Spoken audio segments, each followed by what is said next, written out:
Bismillahirrahmanirrahim. Assalamualaikum warahmatullahi wabarakatuh. Perkenalkan, nama saya Afidun Nafacandana dari SMA Pesantren Unggul Atbayan Ciberem, Sukabumi, Jawa Barat.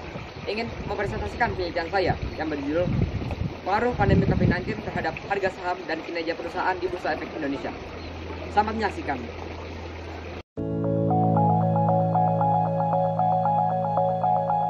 Di akhir tahun 2019, muncul sebuah wabah penyakit yang bermula di Wuhan, Provinsi Hubei, Cina. Wabah penyakit tersebut disebabkan oleh virus yang bernama COVID-19. Pada awalnya, virus ini hanya berada di China. Namun, karena laju persebaran yang cepat, wabah virus COVID-19 menyebar ke seluruh dunia yang ditandai dengan pemberitahuan dari WHO atau World Health Organization. Indonesia merupakan salah satu negara yang terkena wabah ini. Tentu saja, berbagai aspek kehidupan yang krusial menjadi terganggu. Salah satunya adalah ekonomi. Karena persebaran virus ini melalui sekresi dari orang yang terinfeksi, pemerintah memutuskan untuk memperlakukan kebijakan pembatasan sosial berskala besar atau PSBB yang membuat masyarakat tidak bebas berpergian.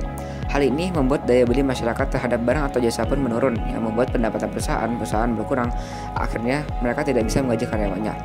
Maka dari itu, terjadilah pemutusan hubungan kerja secara massal. Pemutusan hubungan kerja membuat daya produksi perusahaan tersebut menurun. Artinya, kinerja perusahaan pun juga ikut turun dan keuntungan yang didapatkan berkurang.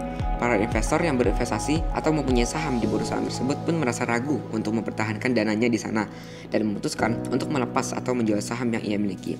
Ketika seorang investor menjual saham suatu perusahaan yang ia miliki, maka harga sahamnya pun turun. Oleh karena itu, masalah dalam penelitian ini adalah sektor perusahaan dan perusahaan apa saja yang harga saham dan kinerja perusahaannya mengalami perubahan, baik penurunan ataupun kenaikan. Berdasarkan permasalahan yang telah diuraikan, peneliti dapat merumuskan 3 pertanyaan. Yang pertama, apakah pandemi COVID-19 mempengaruhi kinerja perusahaan sehingga membuat harga saham dan laba perusahaan tersebut berubah? Dan yang kedua, bagaimana perubahan kinerja perusahaan saat pandemi ini berlangsung? Dan yang ketiga, bagaimana pandemi COVID-19 mempengaruhi harga saham berbagai sektor perusahaan? Tujuan penelitian ini yang pertama adalah menganalisis penurunan atau kenaikan harga saham sektor usaha yang terdampak oleh pandemi COVID-19. Dan yang kedua adalah menganalisis penurunan atau kenaikan harga saham perusahaan yang terdampak oleh pandemi COVID-19. Metode penelitian yang saya gunakan adalah dengan teknik observasi data dan deskriptif. Penelitian ini dilaksanakan pada tanggal 1 Agustus sampai 20 September 2020 di SMA Pesantren Unggul Atbayan, Kampung Cikiwu, Desa Sekarwangi, Kecamatan Cibadak, Sukabumi Regensi, Jawa Barat. Subjek penelitian saya adalah perusahaan-perusahaan yang terdaftar di Bursa Efek Indonesia, dan objeknya adalah harga saham dan kinerja perusahaan. Alat dan bahan yang saya gunakan diantaranya komputer, jaringan internet, harga saham, dan laporan keuangan perusahaan. Indikator penelitian saya adalah jika terjadi penurunan laba, kemungkinan terjadi penurunan pada kinerja dan harga sahamnya. Sedangkan jika terjadi kenaikan laba, kemungkinan terjadi kenaikan pada kinerja dan harga sahamnya. Berikut saya tampilkan tabel data penurunan atau kenaikan harga saham masing-masing sektor.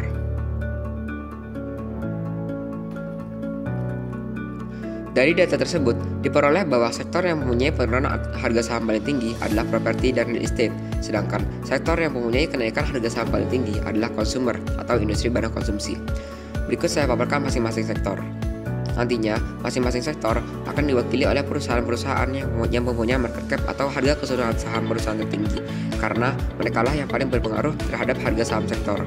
Di sektor consumer, diwakili oleh perusahaan Unilever, Sampurna, dan Indofood. Kenaikan harga saham paling tinggi terdapat pada sektor industri barang konsumsi.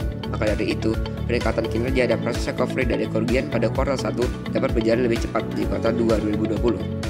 Sedangkan di sektor properti diwakili oleh perusahaan Pakuan Jati, Metropolitan Kencana, dan Polux Property. Penurunan harga saham paling tinggi terdapat pada sektor properti dan real estate. Maka dari itu, peningkatan kinerja dan proses recovery dari kerugian pada kuartal 1 berjalan lebih lambat di kuartal 2 2020. Sekarang, kita berpindah kepada harga saham ke-6 perusahaan tersebut. Berikut tabel datanya. Harga saham setiap perusahaan mengalami penurunan yang ditandai dengan warna merah pada akhir kuartal 1 dan 2 tahun 2020 jika dibandingkan dengan akhir kuartal 4 tahun 2019. Artinya, dampaknya telah merata ke seluruh sektor-sektor perusahaan. Dari penelitian yang saya lakukan, ada 3 hal yang dapat saya simpulkan. Di antaranya yaitu, pertama, pandemi COVID-19 memengaruhi kinerja perusahaan sehingga membuat harga saham dan laba perusahaan tersebut berubah. Yang kedua, saat pandemi berlangsung, kinerja perusahaan menurun ditandai dengan penurunan laba. Dan yang terakhir, yang ketiga, harga saham dipengaruhi oleh banyaknya investor yang menjual sahamnya di perusahaan tersebut karena ragu akan kinerja perusahaan, dan hal itulah yang membuat harga saham perusahaan turun.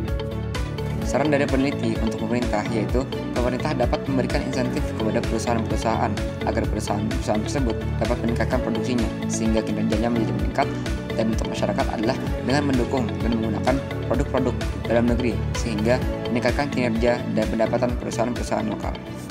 Demikian penelitian saya yang berjudul Pengaruh Pandemi COVID-19 terhadap harga saham dan kinerja perusahaan di Bursa Indonesia.